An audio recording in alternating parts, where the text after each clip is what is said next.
Hello and welcome to Two Queens, Two Crowns.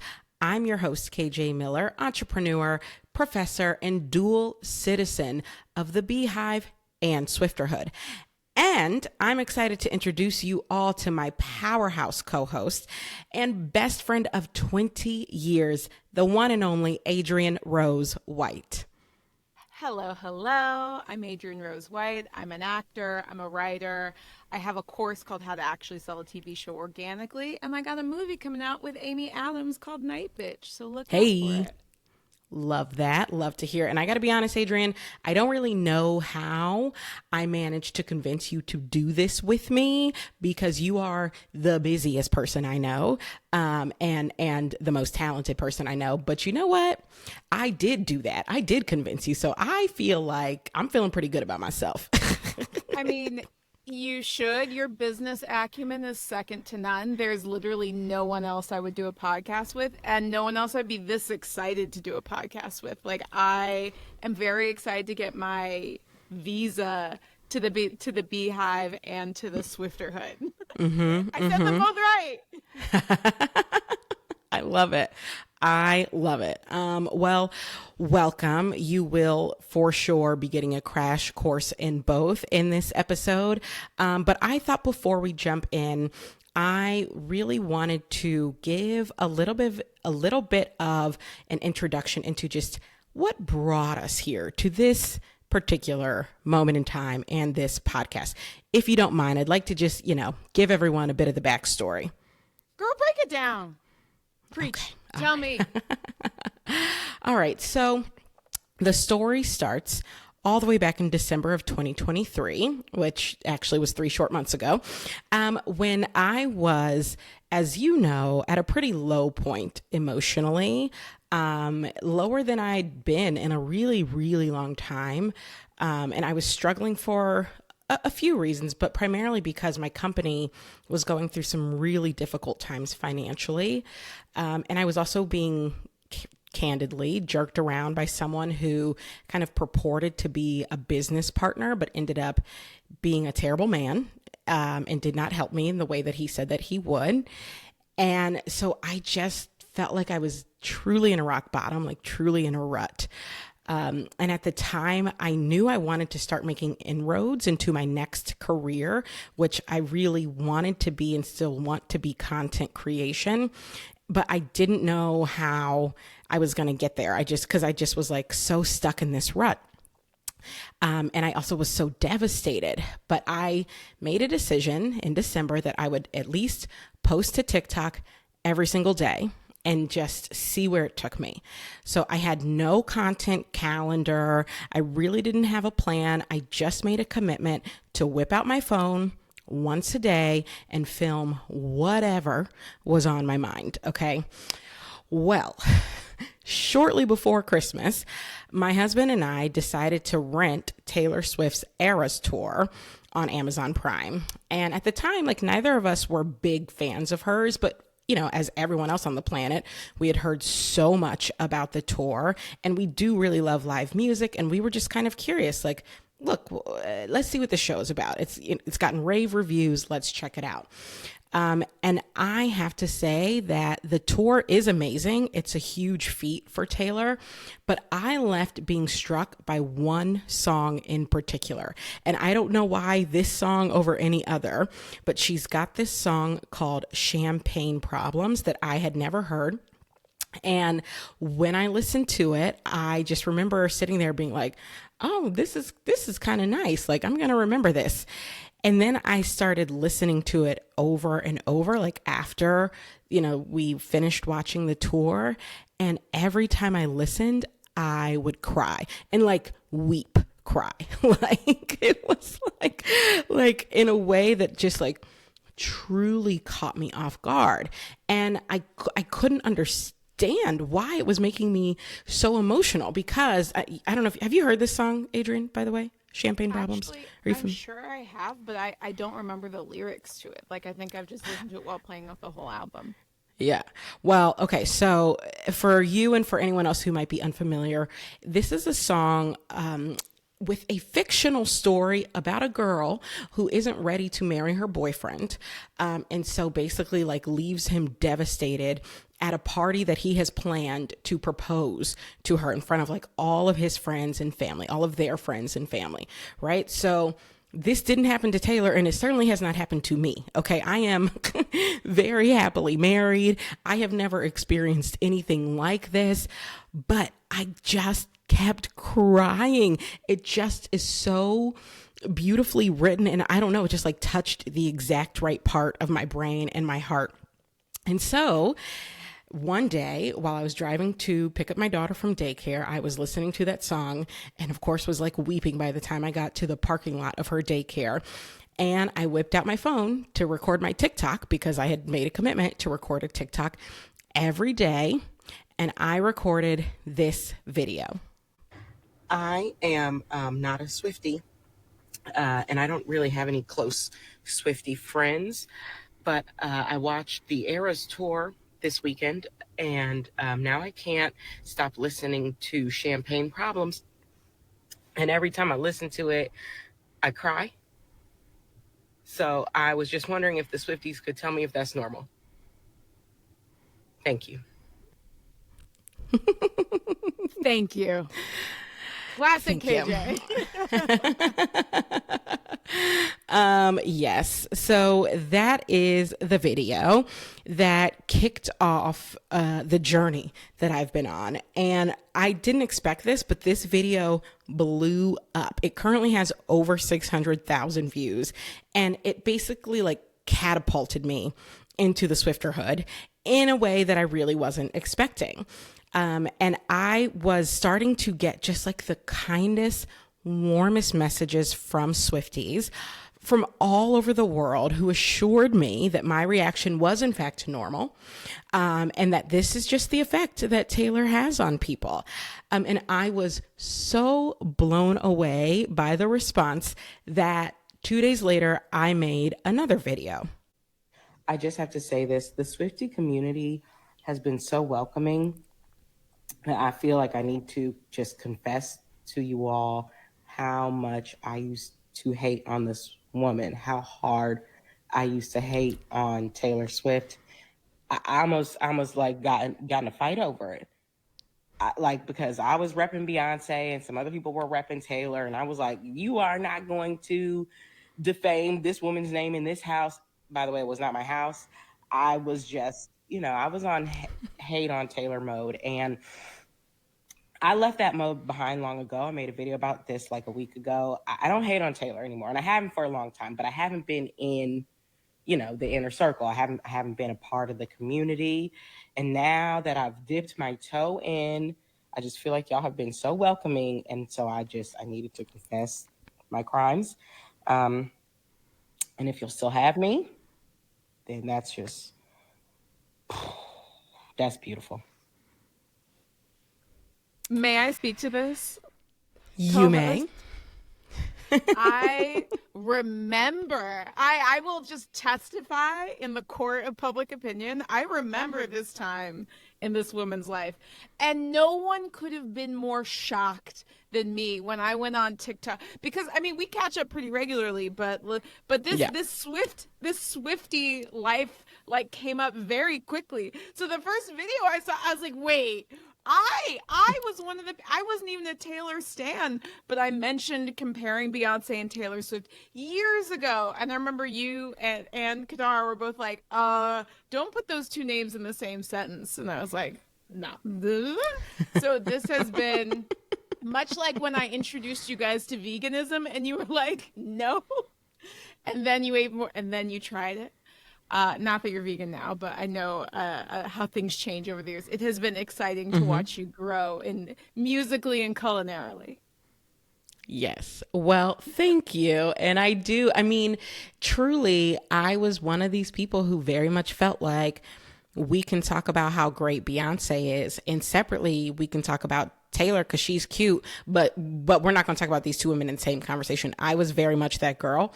And it has really been so eye-opening to realize I don't have to be that girl because I can love them both. And, when I posted this video, again, just the warmest messages streamed in with the Swiftie community, again, assuring me that it didn't matter how I found Taylor, just that I did find her, and there were lots of messages articulating an idea that, to be very honest, I just really hadn't spent much time thinking about until that moment, which was exactly what we just talked about. The idea that I didn't have to love Taylor or Beyonce.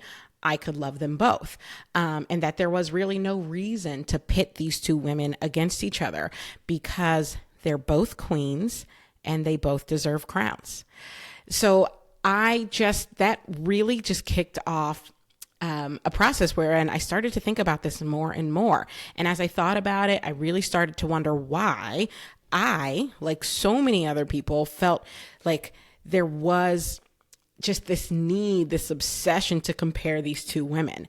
I remember being, like you said, just like viscerally angry when people would like talk about Taylor's accolades without mentioning Beyonce's, or would talk about them together and put them in the same conversation. I just remember being so angry about it, as if it was putting Beyonce down.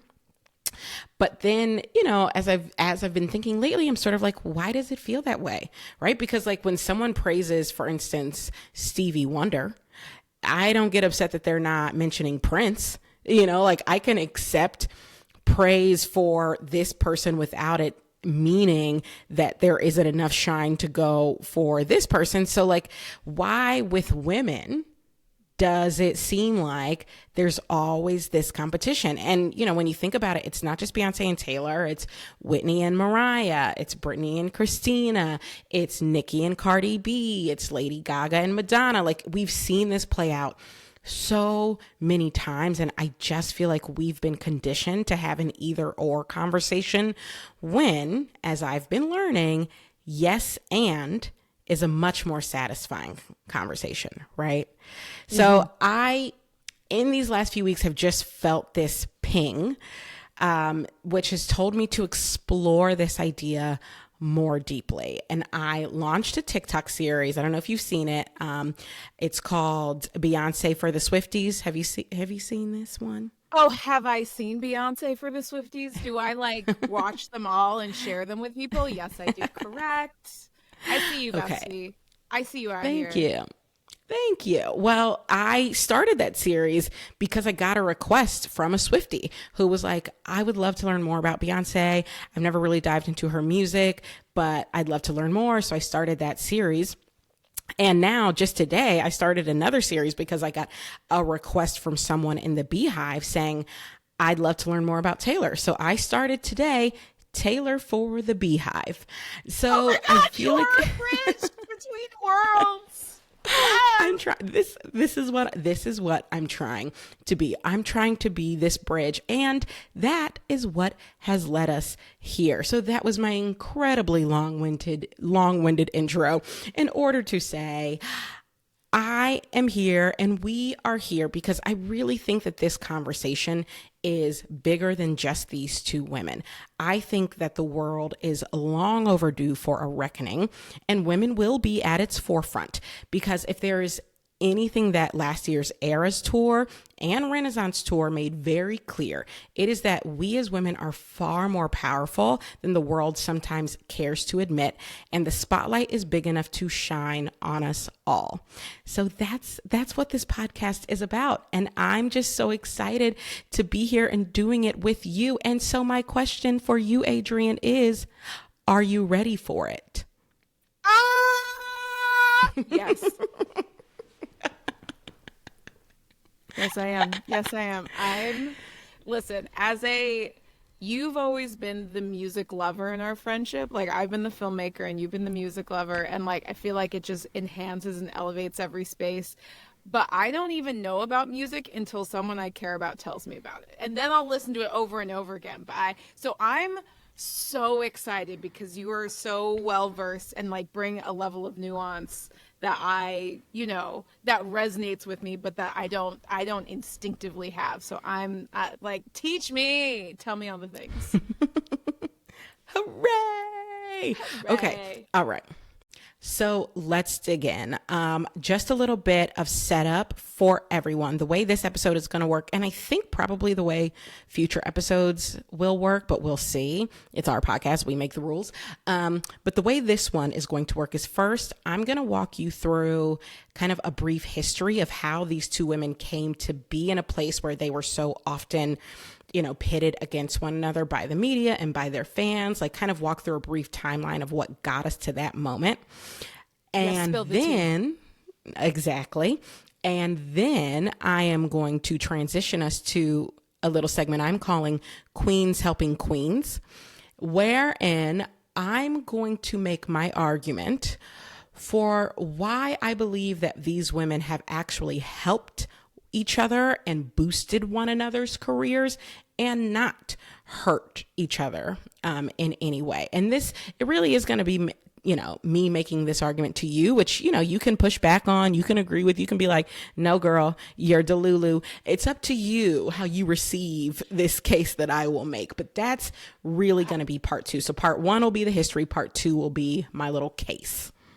I will remember the word Delulu for the rest of my life, and I cannot wait to implement it both in this conversation and in the future. I'm just planting that seed right now. I'm very excited. Amazing. All right. You ready? Let's do it. Let's dig in. And, this is conversational, so interrupt me at any time you have a question. But our story of Beyonce and Taylor begins in the early aughts. Now, obviously, these two have an unforgettable Kanye West-induced moment that inextricably binds them. Okay. You know what happened with Kanye West, okay? Obviously, I'm talking about the 2009 VMAs, but before we get there, I actually want to spend a little bit of time leading up to and giving some context to what was going on in their careers before we got to that infamous 2009 VMA moment, okay? So let's kick off with Beyonce, all right? Now, as you know, I have been in love with Beyonce since I was 11 years old. I'm curious, when did you fall in love with Beyonce? It was around no, when it's really yeah. So like very. I just like was walking around being like, no. Yes. Yeah. Don't know. I know the other lyrics now. At the time, I drove my parents nuts, but I loved it. It made me so happy. Yes. Same. So I think around the same time as me then, because that song, to my recollection, came out when we were in 6th grade and I was 11 in 6th grade. So, all right. So around the same time, we became Destiny's Child Beyonce fans. So she's been around literally since then. That was 1999. Okay. So it should not be controversial to say that at this point in 2009, Beyonce was the bigger star between her and Taylor Swift because she'd simply been around for longer. She was on her 3rd solo album, and before that, she had released 4 chart-topping albums with Destiny's Child. The one that really set it off, though, and I know you must remember this album, was The Writings on the Wall, okay, which gave us... Yes. I could just sing my way through that entire album, and I'm not that a singer. Album. Okay, it gave us Jumpin'. It gave us Bills. It gave us Bugaboo. Okay, it just gave us hit after hit after hit, and that's the album that came out in 1999. So literally, this woman was deep in the game when we got to these 2009. Okay, as long as we're talking Writings on the Wall, just because this wasn't one of the, what do you call a song that when it's not one of the singles, like it's just a song on an album? Like a deep cut. Like a deep cut. I remember Temptation. Do you remember Temptation? I know you see me watching you, and I see you watching. See you watching me. Yes. The addiction is killing me. Yes. I always have that song come up, and no one knows it. I feel so seen in this moment. Thank you. Wait. Okay. Do you know what my deep cut was from that album? So good, so good, so good. You know you hate it, but I'm yes. So good, so good. Yes. Oh, especially the little riff that I'm gonna butcher right now. I'm doing so. Like, I won't continue because Yes. I'm doing so. I'm doing so. I'm doing so good. Yes, that part. Amazing. Come on, Amazing. Brett. Yes. That entire album was everything. And again, that album came out 10 years prior to the 2009 VMAs. And in between that album and the 2009 VMAs, she released 2 more albums with Destiny's Child, plus 3 albums on her own. So Beyonce was big leagues, okay? And to make it even just like more insane, the fall before this VMAs was when she dropped Single Ladies. Now, do you remember how big Single Ladies was? Like I just watched that video over and over again. Like, that video was iconic. You and everybody else. Okay. It cannot be overstated.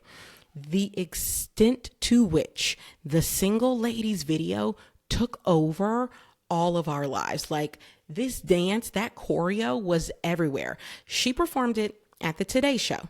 She performed it on SNL, at the AMAs, at multiple events. There were performances of it on Glee. Okay. Parodies done by Justin Timberlake on Saturday Night Live. It literally became the de facto song for the bouquet toss at every wedding in America. Like, this song and video and dance were everywhere, right? Like, so when she got to the 2009 VMAs, like I say that to say, when she got to the 2009 VMAs, Beyonce was like beyond megastar. She was like untouchable. You know what I mean? Mm-hmm. She was beyond to say. I had to do it. I'm sorry. Are you going to kick me off the podcast? I really like being here. I thought about it, but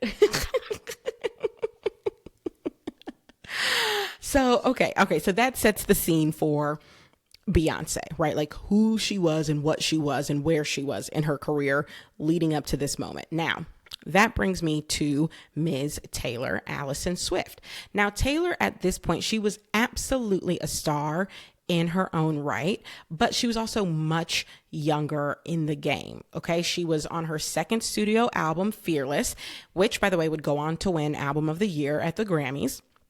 And she was still very much considered a country artist, even though, you know, she clearly had some pop leanings. So she was coming into this as just a much younger star and not on the mega pop star level that Beyonce was at. You know what I mean? Like, she was definitely on her way, but not there yet. And I think it's important to recognize that, because I think sometimes when people think about this incident, they forget that, like, Taylor was very much an up and comer in this moment, and young. She was 19 years old at these VMAs.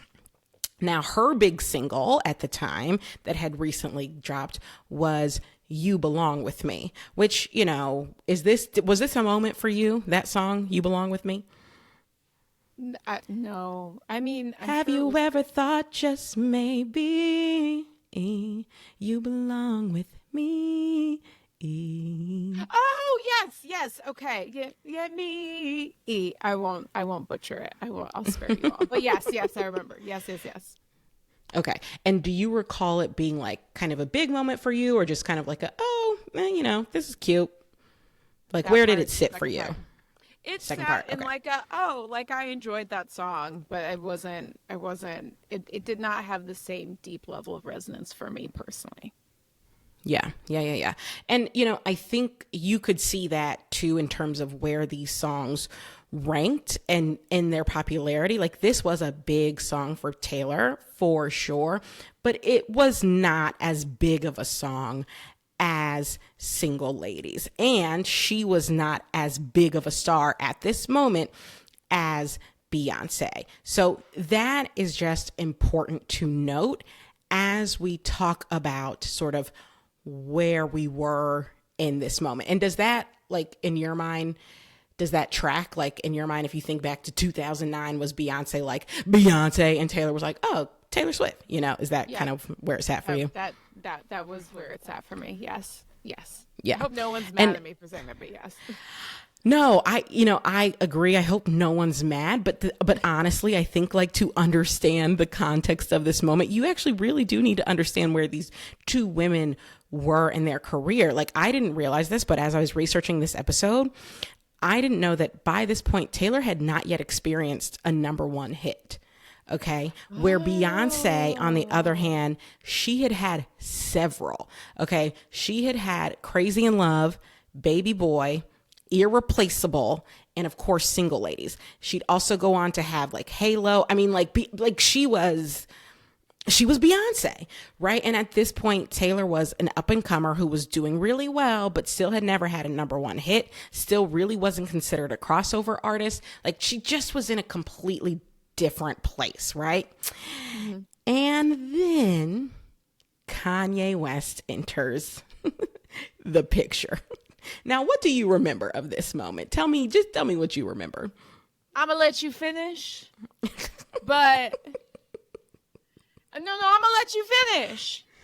But Beyonce had one of the best videos of all time. That is the closest to a quote that I can remember of that. You nailed it. You nailed it. That is the quote. I think, though, to really put ourselves in this moment, let's watch it. I mean, you probably haven't seen it in over a decade. Let's watch it. Let's see how my acting chops carried us through that initial moment. I'm very curious now. Because, when you're doing a real person, it's about interpretation, right? Like, you have to have your version of what they said. Let's analyze. I really want to see this. I love that you took this straight to your training. You were like, what's my motivation here? Okay. All right. It's like, I hope I didn't just reenact. I'm not a reenactor. I'm an actor. I have an interpretation. Thank you. 1,000%. Okay. Let's watch this moment. We pick up with Taylor, who has just been given her Moon Man, and she's giving her little speech. So here we are. Thank you so much for giving me a chance to win a VMA award. Yo, Taylor, I'm really happy for you. I'm gonna let you finish. But Beyonce had one of the best videos of all time. One of the best videos of all time. Thank you so much for giving me a chance. Now, I don't know who added that music. Wait, was that not there that night? I was there like, no. Wow, whoever was producing the VMAs was on it. Props. Shows me right now. No, I just found that little clip on YouTube Shorts. Someone added that music. That did not happen in real life. It was so awkward because, as you saw in that clip, I'm sorry, people who aren't watching and are just listening, you can't see. The cameraman immediately cut to Beyonce, and Beyonce's face was shock and horror. Like, please, Kanye, don't be doing this. Oh my God. Like, she was horrified. The audience immediately starts to boo. Okay, this was so unbelievably awkward and terrible. And poor Taylor is just standing there like, what, doesn't know what to say. What do you say? What do you say? Nothing. I don't know. What did she say? Did she say anything? Well, so my recollection is that she really didn't say much at all. I think she sort of kind of tried to and then just like left the stage because it was just like, what do you say? And here's the thing about this. Like, so much ink has been spilled about this event. We don't need to like fully relitigate it. But I do think it's worth just like walking through how this narrative played out, because I think this was the beginning of the media and the fandom really starting to pit these two women against each other when, by the way, neither of them asked for this. Beyonce didn't ask for Kanye to jump up there and be crazy. Taylor didn't ask for, her to be mentioned separate from and against Beyonce. Like, neither of them wanted to be a part of this narrative. This was entirely Kanye's doing, but I do believe it kind of kicked off this, competitive thing that these women have been trapped in because of the media. So let me just say this. I do think a lot of people, for all the reasons we talked about, I do think a lot of people thought Beyonce would win that award. And that award, by the way, was Best Female video of the year. Okay. And I think most people thought Beyonce would win it because, as we spoke about, Single Ladies was like the video at that time. It was inescapable. And Beyonce would go on to win Video of the Year, which is, you know, a bigger award. But by that point in the night, this was the biggest award she could have taken home. So I do think everyone was, maybe not everyone, but I think a lot of people were expecting her name to be called, and were a bit surprised to see it go to Taylor. So that's kind of the context, right? I forgot that she won Video of the Year after that. Like, I She did. only remember that moment because it's become so, like, in the culture, you know? Oh, wow. 100%, which is another thing I think people forget. Like, both of those women got robbed that night, because Taylor got robbed of that moment, but Beyonce essentially got robbed of her moment too, because she used her Video of the Year speech to give the mic back to Taylor. So they both got robbed in that moment. Wow. Yeah. Oh, Yeah. I didn't. Wow. I don't know if I watched it live. I think I only watched like that replay. I didn't know Beyonce gave the mic to Taylor. That's so beautiful. Yeah. I remember watching it live because I was in my new apartment. This is like, you know, full digression, but I was in my new apartment in Chicago. I had just moved out of an apartment that it had been like fleas and like bed bug, whole thing. So I quickly moved to a new apartment with two women I didn't know. And so I just spent every night alone in my bedroom, because I clearly wasn't going to kick it with them, alone in my bedroom with my TV. I'd never had a TV in my bedroom before, but I was like, I need someone to keep me company. So I would spend every night alone in my bedroom watching some sort of TV. And on this particular night, I was watching the VMAs and live tweeting. So I remember this. Okay. Wait, do you have your live tweets from that night? Oh, I'm sure someone could go find them. I don't recommend it, but I'm sure someone could go find them. But okay, all right. So here we are. Find it. Someone find it. Go on. Okay, but so let's break down what kind of kicked off in this moment, because to me, I feel like two narratives very quickly developed. One around Beyonce and for people who were supportive of Beyonce, and one around Taylor. So for the people who were, you know, big Beyonce fans, very supportive of Beyonce, I feel like the narrative that we got out of this moment kind of broke down like this. First of all, we have the people who said Single Ladies absolutely should have won, and she was robbed, and Kanye was right. Maybe he shouldn't have jumped up there and said what he said, but what he said was correct. And so we're not that mad, right? That was, I think, point number one. That a lot of people felt like, yeah, he shouldn't have done what he did.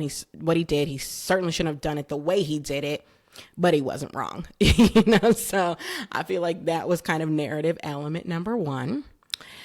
Narrative element number two, and this one I think gets trickier, was a lot of Beyonce fans felt like Taylor basically like dined out on this event for months, if not years afterward.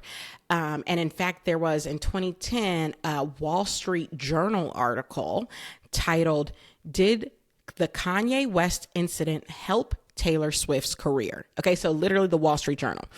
All right. And in this article, they wrote, according to Nielsen, the country singer's first album, 2006's Taylor Swift, sold 4.8 million album units. Her second album, 2008's Fearless, sold over 6 million album units, and in the wake of the Kanye incident, became the best-selling album of 2009. And they continue, her music was already selling well pre-West, but post-West, her profile was raised even higher. And a lot of people feel this way. I don't know that you can 100% tie the increased sales of Fearless to the incident with Kanye. I think that would probably be hard to do and somewhat unfair. But I think a lot of people, and particularly a lot of Beyonce fans, felt like this is the thing that sort of skyrocketed her fame. And that's not the same thing as talent. you know, being in the midst of a kerfuffle, being the victim of a Kanye West outburst does not put you on the same level as Beyonce. So I think a lot of people felt like she almost like used this incident to claim fame that maybe she didn't deserve. Do you feel like you've heard people kind of make that argument? Interesting. Let's see. It was a long time ago, so I wouldn't. It's funny. I felt all of my instincts were around like jumping in because I think I'll just say my opinion on it. I think that was something bad that maybe did help her career, and if like that wouldn't make her less talented. Does that make sense? Like even if it helped, even if it brought more eyeballs, you know, she kept them, and like you can't point to future albums and be like Kanye West whatever. So I don't know, I think bad things happen and sometimes have an unexpected positive outcome, but that doesn't negate the inherent talent or ability of the singer. But I think at that time I was probably around more Swifties, so I definitely heard more of, I think, the opposite narratives that you're going to share in a second, I'm guessing. Mm-hmm. Having not, since I don't know what's going to happen, I came in here blind, which is my way to generally come into most meetings and just be surprised. So I don't know what's happening next, but given the setup, I'm anticipating. Yes, you're anticipating well. And I will just say I was in the opposite camp. Like most of my friends, most of the people I hung out with were very much beehivers and or people who felt like, yeah, Taylor was benefiting and almost overly benefiting from this moment with Kanye. And you know, I'm trying to remember how I felt about it back then. It's definitely possible that I sort of agreed with that, but I don't think to the extent that I heard it being said, like in the media or whatever. I don't think I felt like, oh, all Taylor's good for is this Kanye incident. I don't think I ever felt like that.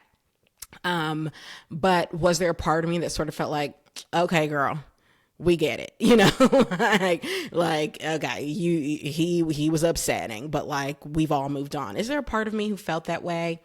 Probably. There probably was, which I, you know, now very much regret, because I think I, like you, totally agree that someone's ability to take advantage of a moment that was meant to harm them and turn it into a strategically positive opportunity, like, that is just brilliant marketing. That is just making the most of a bad situation. That's turning lemons into lemonade. Like, that is to be studied and admired, right? Like, it's not something to be, I think now, I don't think that that's something to be like put down. But is there a part of me that maybe felt that way then? I'm sure there was. I just remember when like someone asked Obama about the incident, and he was saying like that Kanye was, I think they caught him off camera saying Kanye was being a jerk or something like that. And I was a big Obama stan, continue into this day. And so I was very like, well, if Obama says Kanye is a jerk, then it's true. Then there we are. Yeah. I did keep listening to All Falls Down though. I mean, you know, people are complicated. Yeah, people are complicated. Totally. People are complicated. So, okay. So those were two of the arguments that I think, like, if you were in the Beyonce camp. And then the third one was the one that I sort of mentioned at the top, was I think a lot of Beyonce fans took issue with the fact that so much attention was paid to the fact that Taylor, you know, was robbed of her moment, but Beyonce was robbed of her moment too. And I think a lot of Beyonce fans felt like that was not being talked about and not being given any credence. At the end of the day, she won Video of the Year. That was a huge moment for her. And instead of getting up there and saying the speech that she had and the, you know, acknowledging and thanking the people in her life, whatever, what have you, she immediately turned the microphone over to Taylor so that Taylor could have her moment, which obviously was incredibly gracious and kind, and Beyonce's amazing for doing it. But like, that was her moment. And so the fact that what gets remembered about that evening is how Taylor was robbed, but not that Beyonce was robbed, I think is another piece that a lot of Beyonce fans really took issue with, and why I think so many Beyonce fans sort of walked away from that moment and over the years developed a bit of a contention with Taylor Swift and felt like, you know what, we don't really mess with Taylor like that, to put it mildly. Does that, I mean, how much of that tracks for you? That tracks. That completely tracks, I think, in terms and that makes so much sense as like the core wound that started it. I never really thought about it that way. That makes so much sense. I didn't think of the ripple effect beyond the two women in that moment. Mm-hmm. Yeah. In terms of the fan base and how the fandom felt. Totally. Now we get to Taylor, and you can tell me if this is more of what you were hearing among your Swiftie friends. But I think the narrative among the Swifties went something like this. First of all, Taylor's success and awards are deserved, right? She's a phenomenal songwriter and storyteller, and any attempts to discredit her and to say that she didn't deserve that VMA or didn't deserve other awards that she's gotten since then are unfounded and often, misogynistic. And so I think a lot of people would say that, and I've heard Swifties say this, if that VMA had gone the other way, like if Beyonce had won female, best female video of the year or whatever it was, they would have been okay with that. And so it's upsetting to them that like they can accept that Beyonce was good enough to win that award, but Beyonce fans can't accept that Taylor was good enough to win that award. Like it feels like there's this lack of reciprocity in respecting the other artist's talent. Yeah, I had not had this lens for it, but that makes complete sense. I mean, I think I did. I think people did take it away or like feel away that they weren't that there was that animosity there. 100%. And I've actually heard that expressed in like my comments before as well, where people will say like, I don't know why Beyonce fans, hate so much on Taylor. We don't hate on Beyonce, which first of all is not true. There are certainly people in both camps who hate on the other artists, but I do think like this was kind of a narrative that developed. The second thing that I really feel developed among the Taylor Swift fan base was this need to defend against the idea that she was playing victim, which, a lot of people, that was a narrative that started to spread. And I think her fan base really wanted people to understand, like, this was a genuinely traumatic experience for her, right? She was 19 years old. It was her very first time winning a VMA. And she was a fan of Kanye West's. She's on record saying that his debut album, College Dropout, was the first album she ever bought on iTunes when she was 12 years old, right? So she's 19. This is a huge moment. She's never won a VMA. She's up there giving this heartfelt speech. She sees an artist that she's a huge fan of run on stage. She's thinking, oh, is this a bit? Is this a skit? Is he gonna congratulate me? Like, what's going on?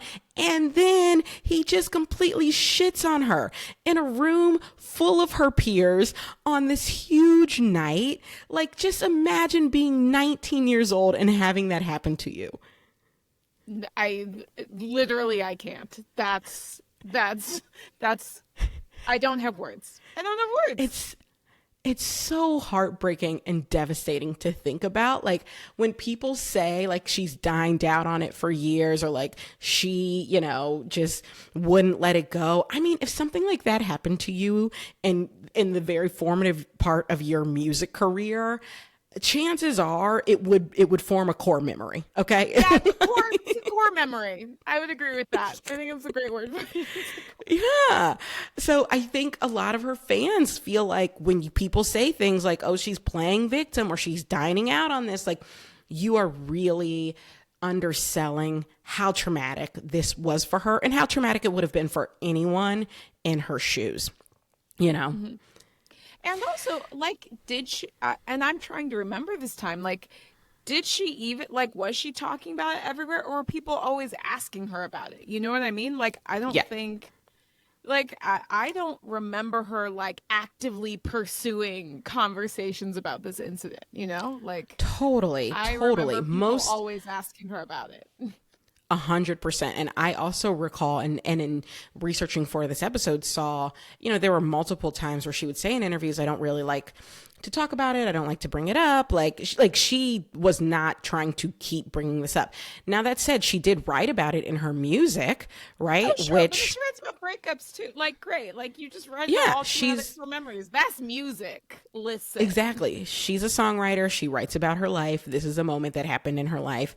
I think that's different than like just going out every week and calling up ABC and being like, hey, let me talk about Kanye again, which she did not do. Right. So, and that's the other thing. Like, I think that Taylor Swift fans would say, like, a part of this narrative that they would say is she very much tried to move on. And they would point to the fact that in 2015, and I had completely forgotten about this, in 2015, she had made up with Kanye, had forgiven him, and she presented him with the Video Vanguard Award at the VMAs in 2015. And now we need to watch the clip. Okay, I had completely forgotten about this. We have to watch this clip. I first met Kanye West 6 years ago at this show, actually.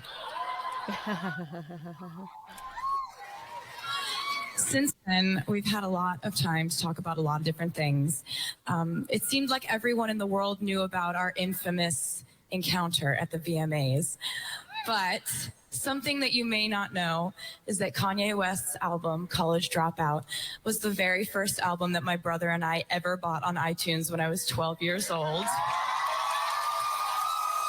I have been a fan of his since I can remember because Kanye defines what it is to be a creative force in music, fashion, and, well, life. And so I guess I have to say to all the other winners tonight, I'm really happy for you. And I'm gonna let you.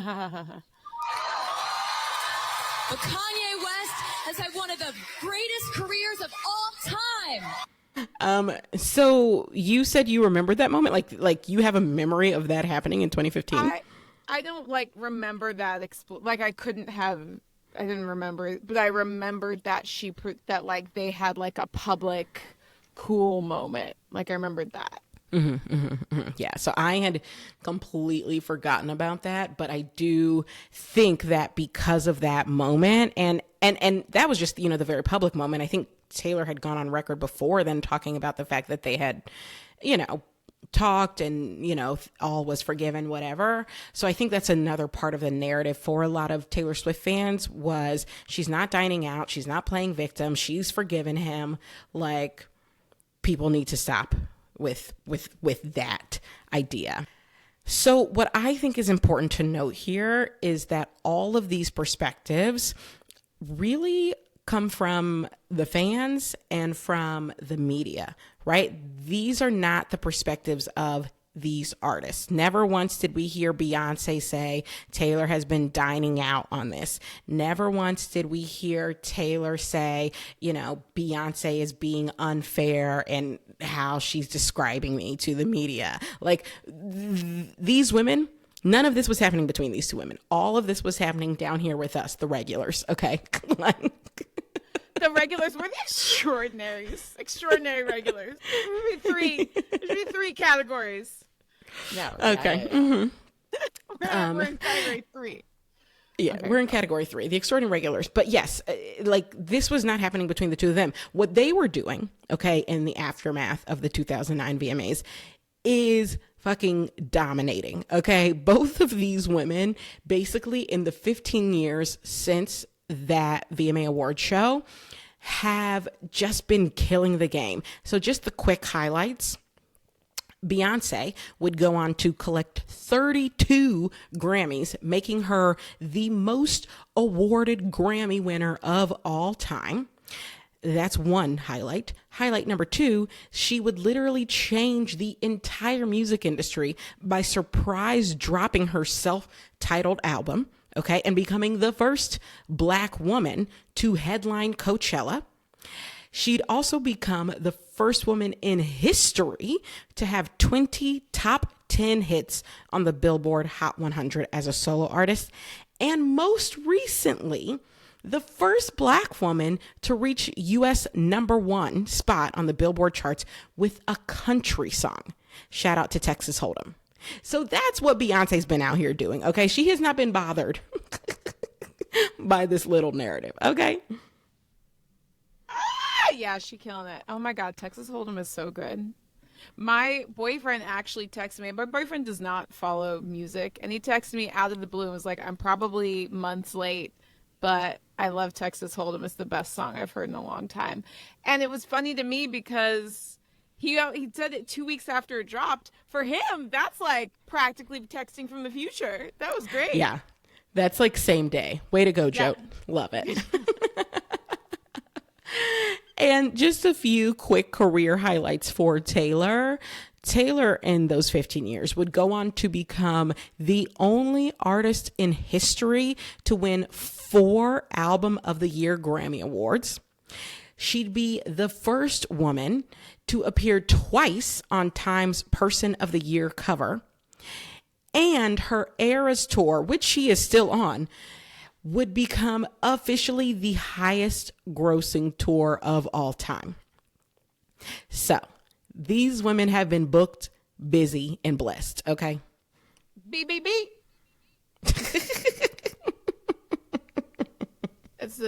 You're either Delulu or you're BBB, right? Am I right? Am I right? I'm right. You're right.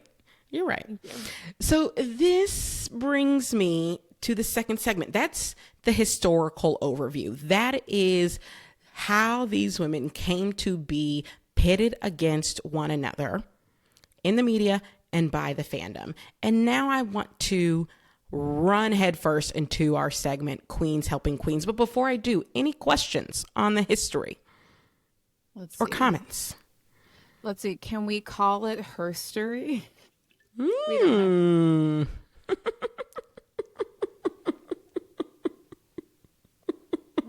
Just pitch it. 100%. As long as we're not Delulu, as long as we're BBB, what if we get into the herstory more often? We're gonna have our own language for this podcast by like episode. I love that.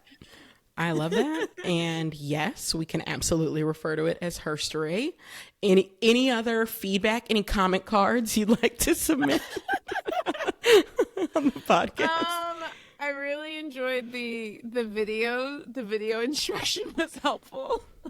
I like the musical interludes. If you could sing more, I'd appreciate that. Just so just to hit other parts of my brain. Love that for me. But no, I feel like I have a new understanding of what was going down between Beyonce and Tay Tay. Can I call her that? Is it too soon? We don't know each other well. Okay. You absolutely can. Okay, great. So you feel caught up. You feel like you're in it now with like this narrative. I do. I'm invested. Amazing.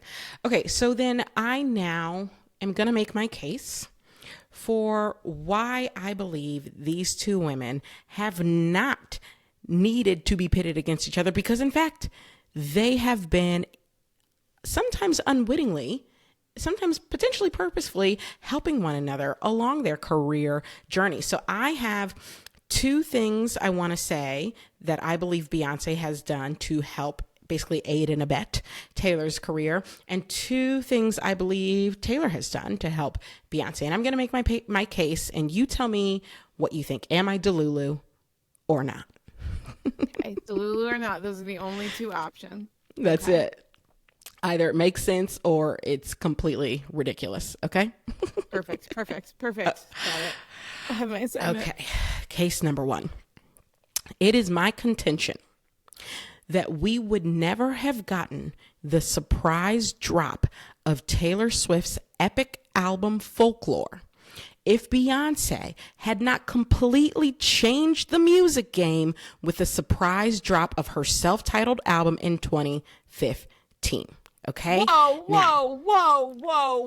Walk me through this. Okay, here it is. When Beyonce in 2015, when she surprise dropped that album, and by the way, was it 2015? I feel like I need to self fact check that. Hold on. I think it was 2014. Oh my God.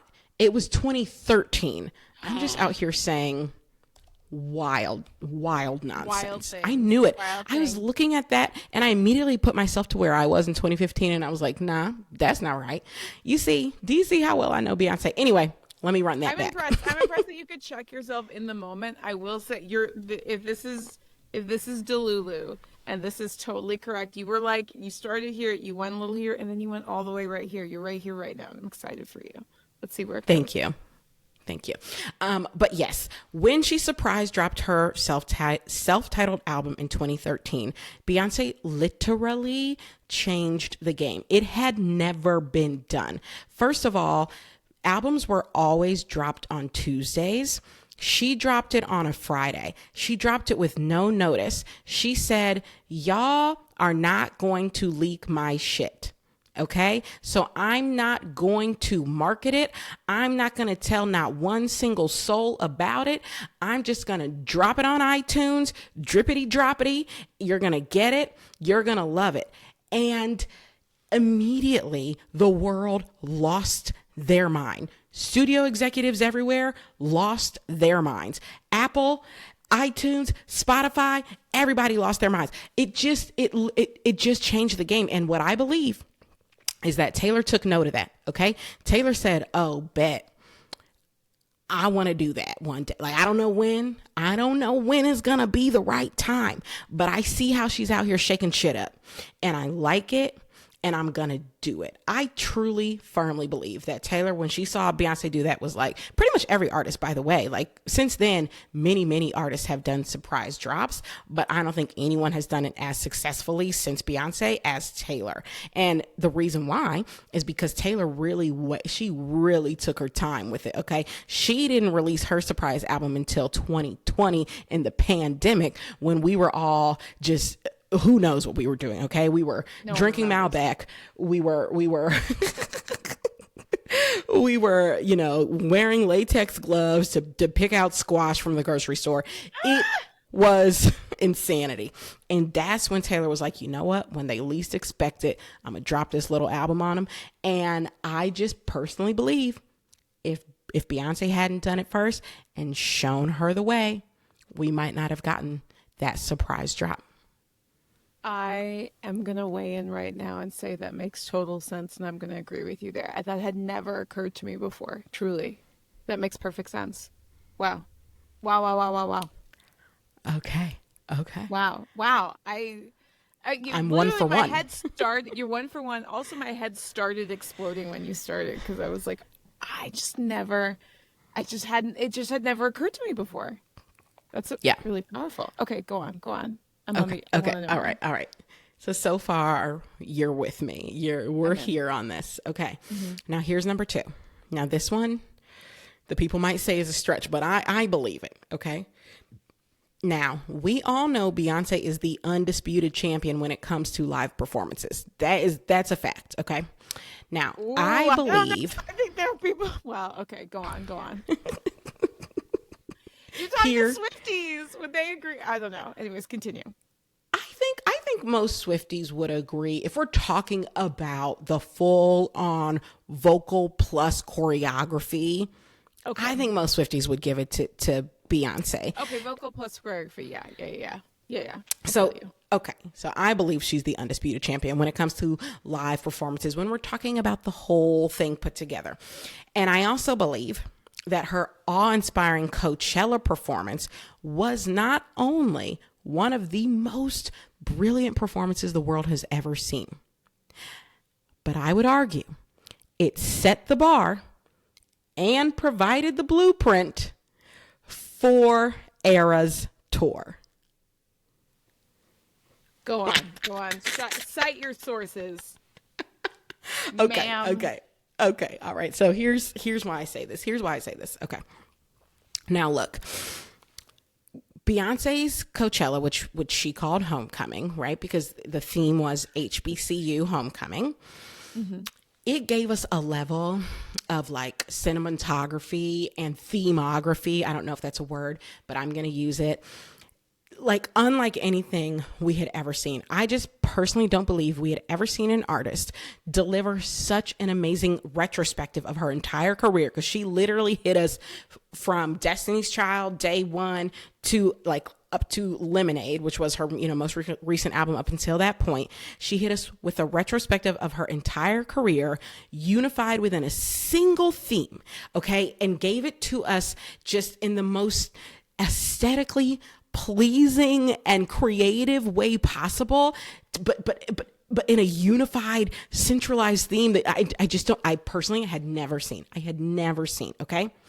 Then fast forward to last year with Eras Tour. What did Taylor do? Taylor gave us a retrospective of her entire career with one unified theme being the eras that she has lived musically. Okay. And I just personally feel like Beyonce showed her what something like that on that magnitude could be. And Taylor, by the way, to be clear, Taylor took it and ran with it. Her show is 3 hours long. She's giving you 10 full albums. I'm not necessarily trying to compare them. I'm trying to say I really feel like Beyonce's performance paved the way and kind of basically like gave a blueprint for what a career retrospective could look like on stage, and like how to captivate an audience with a full-on career retrospective, for that long. I just feel like, to me, I don't know, I see the parallels, but you tell me, am I crazy? Am I crazy here? If you're crazy, then I'm in the asylum with you. Like, I get it. I don't know if these are even politically, that's like, well, I don't know if we say that anymore, but I love that. And I love, like, what strikes me, I remember at the very beginning of this, you said that at the first VMAs, Beyonce was like years ahead of Taylor, right? Like she'd been in the game for 10 years, and this was sort of Taylor's like opening moments in it. And it really seems like that like pave the way and like learn from it relationship that really seems to be, it just seems like it's a continuation of that in a way. Which is not, again, not to take anything away from Taylor. It just seems like a conversation kind of, or like now I see what's possible. Let me see what I do with it kind of thing. 100%. And I'm so glad you said that, because it reminded me of Taylor's caption on her Instagram post with Beyonce from I think it was back in December. Let me find it. I want to read it because I think she herself makes that point. Okay.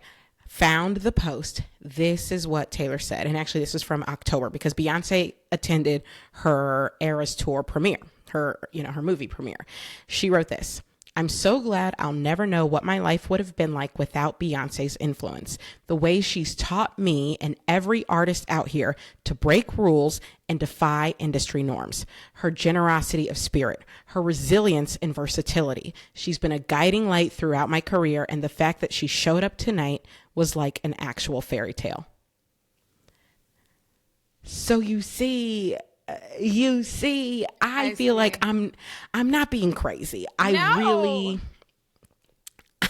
And like in all mental health awareness, not only are you saying, it sounds like you've taken Taylor's core and really integrated it. So I love all this for you, and I am fully on board. This is great. Thank you. Thank you very much. So that is my case for Beyonce, and now I shall make my case for Taylor. I didn't know this was, okay, I'm very excited. I didn't know it was a two-part. Yeah. It's a two-way street. All right. So, number one, I believe Taylor completely changed the cinema game when she went straight to AMC to distribute her concert film and bypassed the big studios, right? When she did that, she paved the way for Beyonce to turn around and do the exact same thing with her Renaissance film. All right. Taylor's deal was historic, and not, 2 months later, did Beyonce negotiate a similar deal with AMC. And I believe if Taylor had not done it first, I really don't know if Beyonce would have done it. I really feel like she paved the way for Beyonce with that deal. Am I Delulu? You are not Delulu. Damn, you're 3 for 3 so far. Oh my gosh. I mean, I mean, queens helping queens. Oh my God, like this is actually, I mean, like, I know this is the premise of the show, so like you should deliver on it, but like I did not see it this clearly laid out ever before or in my mind. This makes so much sense. Please continue. I'm gobsmacked. Continue. I love it. I love a gobsmack. Okay, so here's my last one. Now, this one might be more controversial. In fact, it almost certainly will be. But I believe Taylor's commitment to changing genres and never being pigeonholed into a single genre, be it country, pop, indie folk, what have you, has helped showcase for Beyonce a fan base's willingness to go with you in whatever direction you send them, as long as what you're delivering is top tier. Now, I want to be very clear. I'm not saying we wouldn't have gotten, for instance, Renaissance if Taylor hadn't, jumped from country into pop and from pop into folk. Like, I think Beyonce is going to Beyonce, but I do think Taylor's willingness to continue pushing the envelope in terms of what's expected of her genre-wise has been like what I would call a good proof point for Beyonce, and I believe has helped pave the way for the public's acceptance of Renaissance, because I think Taylor has gotten all of us a bit more comfortable with the idea that top-notch artists don't have to sit within a single genre. And I think that that's helped Beyonce. You know what? That makes so much sense. I'm into that. You're 4 for 4. And I'll just say I did no research going into this. And the one thought I had was, oh, Taylor started from country and went to pop, and Beyonce started in pop and is now publicly sharing songs that are in the country genre. And so it struck me that, I don't know, that there's like a conversation, there's an exchange, there's something about that where you put it so well, that willingness to explore and not be pigeonholed or have a label on it that you can't mess with. I love that. 100% cosign. Amazing. I feel really good about this. You should. You delivered. I would tell you if I was like, girl, I don't know. I mean, like, I love you, but I don't know. But I do know. And I'm going to make this argument to the people. I think you should spread the word. I was thinking about our other upcoming episodes, some of the other queens that we plan to do. And I don't know if it's going to be as clean as this. I really do feel like Beyonce and Taylor have a special relationship, whether it's always acknowledged or not. But I want to commit to trying to find these instances for these women that we've planned to do these episodes for, because I really do feel like we are often helping one another, particularly when we're operating in the same space, whether we mean to or not. Like, I genuinely feel that way. That has certainly been my experience when I think about my career in not just, as a startup founder, but particularly within beauty. There are so many things that other beauty founders have endured and have barriers they have broken that have helped me, whether that was their intention or not. And so I believe in this narrative. I believe in it broadly, and I very much believe in it for Beyonce and Taylor. And I'm so happy that you agree with my little case that I laid out. I feel like I just won a courtroom case. Like, the judge is like, you did it. I'm like, I wish I had a gavel. I'll have to get one before the next podcast episode and just bang it. Like, I don't know if y'all could hear that. No, and I believe that narrative too. And I like that framework for looking at things. Because I just think it's so much more true to what's actually happening. Like, when you're at the forefront of an industry, of course you're looking at, there's no way to not see someone who's at the forefront, and there's no way to not have that inform what you're doing. So seeing how that has helped these women change music and make it better for all the listeners, for all of us. And I made this a middle tier. We're with everyone. We're the everyone tier. And I feel I love this. I love this narrative that you're highlighting, that not enough people are highlighting. I'm so here for this. All right, everyone, before we give our final thoughts and wrap up the episode, I just want to take some time to shout out some of my favorite social media comments of the week. You guys leave such great comments, and so many of them from the last week or two were really specific to Beyonce and Taylor. So I have to shout them out. And if you want to be shouted out on a future episode, then, participate, engage, leave a comment. But first up is at Saying It As It Is 8.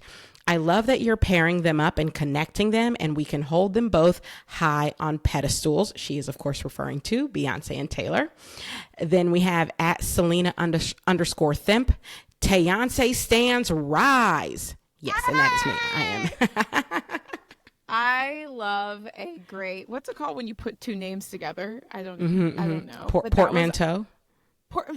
Fancy. A portmanteau. A portman's toe. I love that portmanteau. Was it Beyonce? I'm in. Beyonce. 100%. Okay. Agreed. Then we have at De Pascal. Quote, the sky is big enough for two stars to exist. Love that. Love that. And then finally, this is from at Tick65804Talk. They say, we as women have been pitted against each other our entire lives. Wish we would all start supporting one another. The change starts with us. And I couldn't agree more. I love that.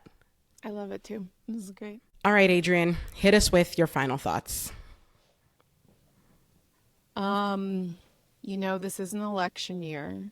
So I just want to take a political stance and say Beyonce 2024. It's my final thought. Love that. Would support that ticket. I guess my final thoughts are I'm just so grateful to be doing this with you. My bestie, my sister. You are a queen who has always supported me. I hope you feel I've always supported you. And I'm so excited that together we get to disrupt this narrative that women don't show up for one another, because I believe that we do. And so I'm really excited. I'm really excited for it. I'm not crying. You're crying. Yes. I think Queen and I feel so lucky that you invited me to be a part of this. Because I think everything you've ever invited me to has had like a positive, profound impact on my life. And so if we get to live the narrative that you're sharing, dreams come true. Into it. And that's it for this week, everyone. Be sure to follow us on TikTok at 2 Queens, 2 Crowns, and check out the podcast on YouTube, 2 Queens, 2 Crowns. And Adrienne and I would love for you to follow us on our personal socials. I'm on TikTok and YouTube with the handle @Iam_KJ Miller. And Adrienne's on TikTok with the handle wrong_or_right. And that is WRITE. And she's also on IG at Adrienne Rose White. We'll see you next week, everyone. Bye.